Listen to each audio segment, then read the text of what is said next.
Hello everyone, this is Zakir Hussain. ఇప్పటి వరకు ఎక్కడా లేనిది ప్రస్తుతం మన ఏపీలో ఫస్ట్ టైం శాటిలైట్ రాబోతున్నట్టు వార్తలు అయితే వస్తున్నాయి. దీని గురించి డిస్కస్ చేద్దాం. ప్రస్తుతం మనతోటి సీనియర్ జర్నలిస్ట్ సిఎస్ రావు గారు ఉన్నారు. వెల్కమ్ చెప్పేద్దాం. హలో సార్, నమస్తే. నమస్తే. ఏంటి సార్ శాటిలైట్ మన ఏపీకి రాబోతున్నాయి అమరావతి సైడ్, అంటే ఏంటి, నిజమేనా? అసలుకి ఏంటిది? ఆంధ్రప్రదేశ్ ముఖ్యమంత్రి చంద్రబాబు నాయుడు గారు చెబుతున్న దాన్ని కనుక మనం లోతుగా పరిశీలించి అధ్యయనం చేసుకుంటే రాబోయే రోజుల్లో ఊహించినటువంటి విధంగా ఆంధ్రప్రదేశ్లో సాంకేతిక పరిజ్ఞానం ఉండబోతుందని చెప్పి మాత్రం చెప్పచ్చు. ఓకే. కాకపోతే అక్కడ ఆయనకి కావాల్సిందల్లా ఏంటంటే ఆయన చేస్తున్నది, ఆయన చెప్పింది అర్థం చేసుకోవటం. ఆయన చేస్తున్నది చూసి అర్థం చేసుకుంటే చాలా అక్కడ ఉండేటువంటి సమాజం. ఓకే. మరో లెవెల్కి ఆంధ్రప్రదేశ్ని తీసుకెళ్లేటువంటి విజనరీ చంద్రబాబు నాయుడు గారు. ఎందుకు ఆ మాట చెప్తున్నానంటే, ఏదైనా రాష్ట్రం శాటిలైట్లను తీసుకురావాలి అని ఆలోచించింది ఇప్పటివరకు? లేదు సార్, లేదు. ఏ రాష్ట్రం కూడా ఆ స్థాయిలో ఆలోచించాల.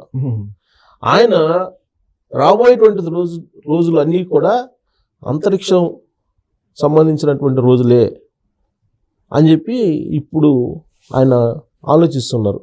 ఓకే. ఒక సెల్ ఫోన్ ఉంటే మొత్తం ప్రపంచాన్ని మనం జయించవచ్చు సెల్ ఫోన్ తోటి. ఆ సెల్ ఫోన్ని మనం ఏ విధంగా యూజ్ చేసుకుంటాం అనే దాని మీద ఆధారపడి ఉంటుందని చెప్పి యూత్కి శుక్రవారం రోజున ఒక కాలేజీలో ఆయన మాట్లాడుతూ చెప్పారు. ఆర్టిఫిషియల్ ఇంటెలిజెన్స్ ద్వారా ఉద్యోగాలు పోతాయని చెప్పి ఆందోళన ఉంది కదా, ఏమీ పోవు. ఆర్టిఫిషియల్ ఇంటెలిజెన్స్ ద్వారా ఎక్స్పర్టైజ్ కనుక మీరు సంపాదించగలిగితే దానిలో అక్కడి నుంచి ఉద్యోగాలు వస్తాయి. సో ఉద్యోగాలు పోతాయని ఆందోళన కాదు, ఆర్టిఫిషియల్ ఇంటెలిజెన్స్ తోటి మీరు కూడా ట్రావెల్ చేసేలాగా మీరు తర్ఫీదు పొందండి అని చెప్పి చెప్తున్నాడు. చెప్తూ ఆయన ఏం చెప్పారంటే, డిఆర్డిఓ మాజీ చైర్మన్ సతీష్ రెడ్డి గారిని ఈ మధ్యకాలంలో ఈయన డిఫెన్స్ అండ్ ఏరోస్పేస్ సలహాదారుగా నియమించుకున్నాడు ఆయన. అంటే దాని అర్థం ఏంటి? రాబోయే రోజుల్లో మార్కెట్ అంతా డెవలప్మెంట్ అంతా ఎటువైపు ఉంటుంది అనుకుంటున్నారు? ఆకాశ మార్గం వైపు ఉంటుందని చెప్పి ఆయన అంచనా వేస్తున్నారు. ఓకే. ఇప్పటి వరకు మనం ఏం చూసాము? ల్యాండ్ స్కాము, శాండ్ స్కాము, ఇవే చూసాం కదా. మనకు కనిపించే ఇక్కడ భూమి మీద జరిగేటువంటి పరిణామాలే మనం చూస్తున్నాం. రాబోయేటువంటి రోజుల్లో భూమి మీద కాదు, మొత్తం ఆకాశం మీద ఉంటుంది వ్యవహారం అంతా. ఓకే. సో ఆకాశం వైపు చూడండి అందరూ. ఆకాశంలో ఏం జరుగుతుంది, అంతరిక్షంలో ఏం జరుగుతుంది అది చూడండి అని చెప్పి ప్రజలకి ఇప్పటి నుంచి అవగాహన కల్పిస్తున్నారు. ఇదంతా అయిపోయింది, ఇదంతా అందరికి అర్థమయ్యేది. భూమి మీద జరిగేటువంటి పరిణామాలన్నీ అందరికి అర్థమయ్యాయి, మామూలు వాళ్ళకి కూడా అర్థం అవుతాయి ఇవి. అదే సార్, మామూలుగా శాటిలైట్ అంటే కొంచెం ఇంకా క్లుప్తంగా అర్థమయ్యేలా చెప్పాలంటే ఏం చెప్తారు? Simple, very simple. ఇప్పుడు స్టార్ లింక్ ఒప్పందాలు జరుగుతున్నాయి కదా ఎలన్ మస్క్ తోటి. అవును. స్టార్ లింక్ ఒప్పందాలు అయితే ఎలన్ మస్క్ జరుగుతున్నాయి, భారత ప్రభుత్వం చేసుకుంది. ఆయన సొంత శాటిలైట్లని సొంత ఆర్బిట్ లో ప్రవేశపెట్టి వితౌట్ మనం ఇప్పుడు ఎయిర్టెల్ ఇవన్నీ ఎలా తీసుకుంటున్నాం మనం? ఎయిర్టెల్ కానీ ఇవన్నీ ఇది ల్యాండ్ లైన్ ద్వారా మనం ఇంటర్నెట్ ద్వారా ఎన్ని చేసుకుంటున్నాం కదా. సో ఇంటర్నెట్ అనేది ఉన్నది మనకి శాటిలైట్ ద్వారానే ఉంటాయి అన్ని. మనకు ఉండేది శాటిలైట్ ఫోన్. ఇప్పుడు మన సిగ్నల్స్ కొన్ని చోట్ల పోతే ఉండవు, టవర్స్ కదా. ఇప్పుడు భూమి మీద మనకి టవర్స్ ఉంటాయి. టవర్స్ ద్వారా ఈ ఎయిర్టెల్ కానీ ఐడియా కానీ ఇవన్నీ టవర్స్ మనకు కనపడుతుంటాయి. ఆ సిగ్నల్స్ ఎంత కెపాసిటీ ఉంటే అంత సిగ్నలే వస్తుంది. సపోజ్ ఒక టవర్ కి ఒక 10 లక్షల ఫోన్లు పనిచేస్తాయి అంటే 10 లక్షల ఫోన్లే పనిచేస్తాయి, తర్వాత పనిచేయవు. అసలు భూమి మీద శాటిలైట్ ఈ టవర్సే కనిపించకుండా డైరెక్ట్ గా శాటిలైట్ తోటి అనుసంధానం చేయడం ద్వారా మొబైల్స్ ని యూజ్ చేయడం, అలాగే ఇంటర్నెట్ యూజ్ చేయడం అనేది రాబోతుంది. దానికి ఆంధ్రప్రదేశ్ హబ్ కాబోతుంది. స్టార్ లింక్ ఇప్పుడు మన శాటిలైట్ పంపించేసి సొంత ఆర్బిట్ ని తయారు చేసుకుని అంతరిక్షంలో శాటిలైట్ ని ప్రవేశపెట్టి శాటిలైట్స్ ని ఆ శాటిలైట్ ద్వారా మనకి లింక్ ఇస్తారు.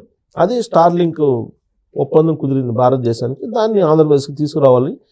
వర్క్ ఫ్రమ్ హోమ్, అలాగే కో వర్కింగ్ స్టేషన్స్ ఇవన్నీ దాని ద్వారా ఏర్పాటు చేయాలని చెప్పి ఆయన ప్లాన్ చేస్తున్నారు చంద్రబాబు నాయుడు గారు.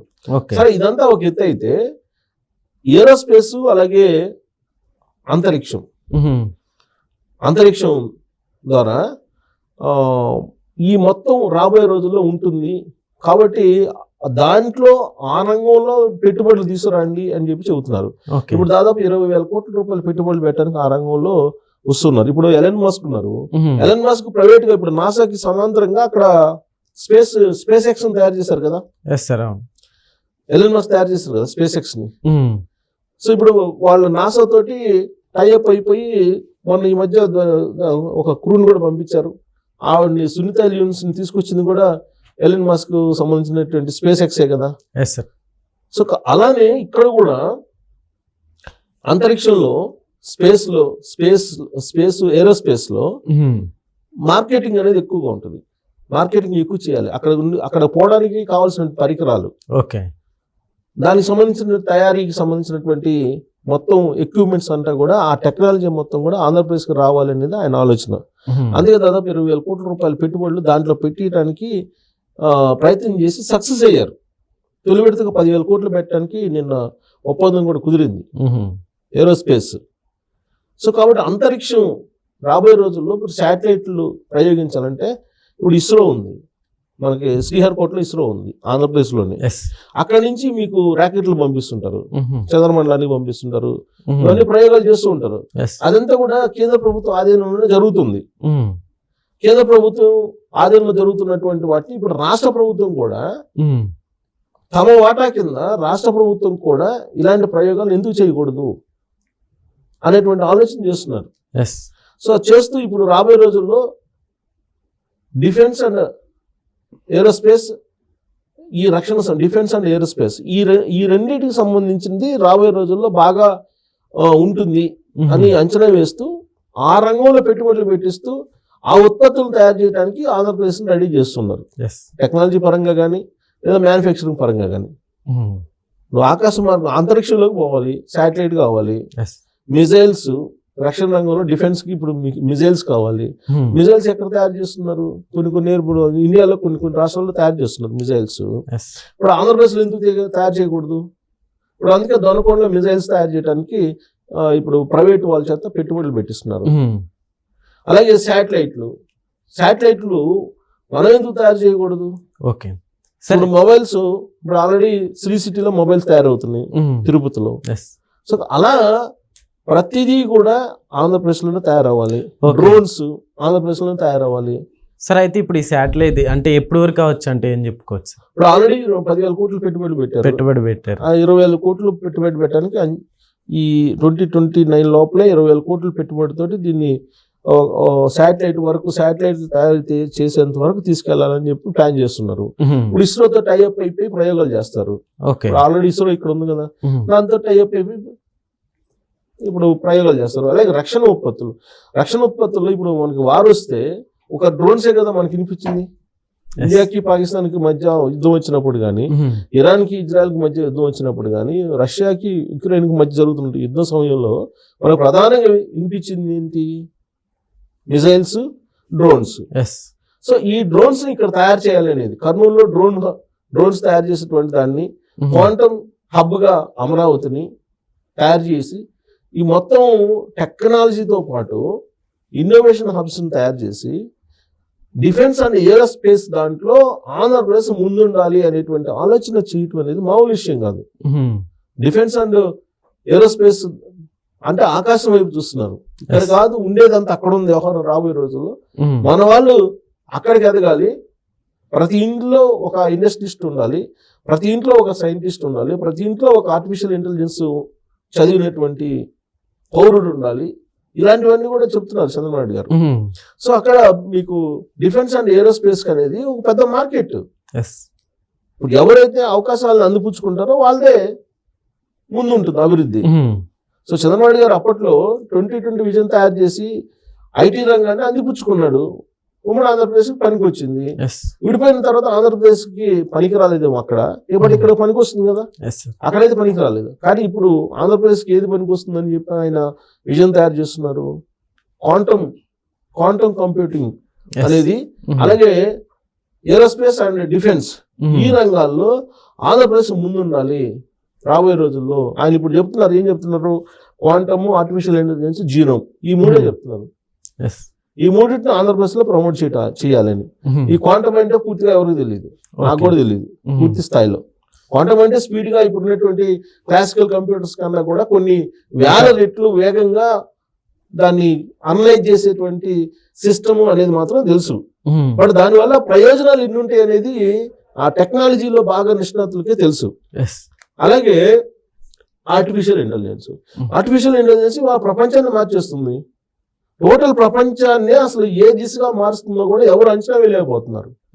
దాంట్లో మనం ఉండాలి అని చెప్పి ఆంధ్రప్రదేశ్ ప్రజలకి, ఆంధ్రప్రదేశ్ లో ఉండేటువంటి విద్యార్థులకి చెప్తున్నారు.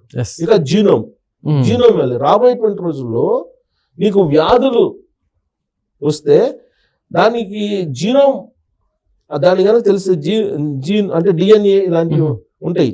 ఆ జీన్స్ ని బట్టి దానికి డిసీజ్ కి ఏంటి ప్రికాషన్, దానికి ఏ ట్రీట్మెంట్ తీసుకోవాలి అనేది కూడా ఒకటి ఉంటుంది. సో దాన్ని కూడా ప్రమోట్ చేయాలి. ఇప్పుడు బయో టెక్నాలజీని బాగా ప్రమోట్ చేశారు.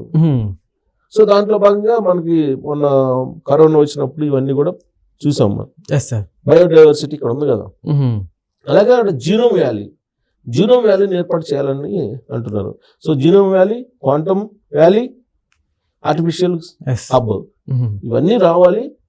ఏరోస్పేస్ అలాగే డిఫెన్స్ ఈ రంగాల్లో మనం ముందుండాలి అనేటువంటిది. ఎందుకంటే ప్రపంచంలో ఇవాళ భారతదేశం నుంచి ఎగుమతులు పెరుగుతుంది ఒక డిఫెన్స్లోనే. డిఫెన్స్ అంటే మన అణ్వాయుధాలను కానీ మనకు సంబంధించిన రక్షణ ఉత్పత్తులు కానీ కొనుగోలు చేయడానికి అనేక దేశాలు ముందున్నాయి. అలాగే ఏరోస్పేస్ రాబోయేటువంటి రోజుల్లో అంత ఆకాశ మార్గంలోనే ప్రయాణం. భూమి మీద ఎవ్వరు ప్రయాణించే పరిస్థితి లేదు. ఇప్పుడు నిన్న మొన్న మనం చూస్తున్నాం, ఆడ ఆల్రెడీ సక్సెస్ అయింది. ఏది బ్యాటరీ విమానం, ఎలక్ట్రిక్ తోటి విమానం నడిచేది సక్సెస్ అయింది ఆల్రెడీ అమెరికాలో. అలాగే డ్రైవర్లెస్ వెహికల్స్, కార్లు, అది కూడా మీకు సక్సెస్ అయింది. 2026కే డ్రైవర్లెస్ కార్లు వస్తాయి అంటున్నారు. సో కాబట్టి మనం ఎక్కడున్నాము అనేది మీరు ఆలోచించి మనం ముందుండాలి అని నడిపిస్తున్నాడు ఆంధ్రప్రదేశ్ ని చంద్రబాబు నాయుడు గారు. ఎక్కడి వరకు? అంతరిక్షం వరకు నడిపిస్తున్నారు. ఇదంతా ఆయన చెప్పేటప్పుడు ఆలోచించుకొని ప్రజలు సహకరించి, ఉద్యోగులు సహకరించి, ప్రత్యేకించి బ్యూరోక్రాట్స్ కనుక ఆయన తోటి కనుక స్పీడ్ గా నడవగలిగితే 2029, 2047 అనేది సాధ్యము. అది సాకారం చేయాలంటే అందరూ సహకరించాలి. Okay sir, thank you.